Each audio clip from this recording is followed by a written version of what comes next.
The multi-million-dollar shortfall the city of Colorado Springs is facing next year. As we've reported, the city is projected to be short $31 million. Today, the Colorado Springs City Council moved one step closer to finalizing next year's budget. The council gave initial approval to the 2026 spending plan, but it still needs a second vote to pass. News 5's Owen Skornick-Hayes has the results of that vote.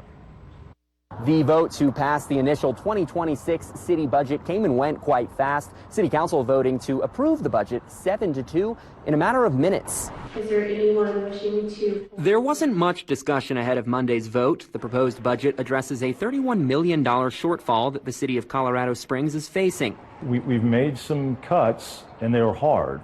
And we don't have really any fat in the budget. We run a lean city budget. Measures taken by the city include the elimination of 38 civilian positions, 5 unpaid furlough days for most city employees, and the closure of the Meadows Park Community Center, something neighbors say they aren't happy about. They're not just hurting the center.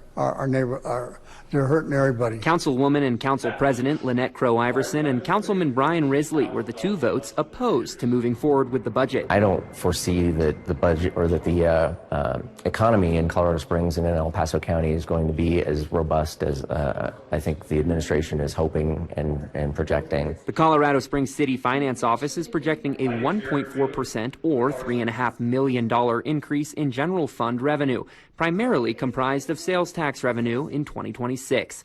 Risley doesn't see that growth happening. I believe that it's fiscally irresponsible for the city to be projecting an increase of 1.4%, especially in light of the fact that this past budget year we projected a 3.4% increase and actually saw a flat cycle. Flat meaning no growth. Other council members are sticking to their yes vote, a vote of confidence in the economy.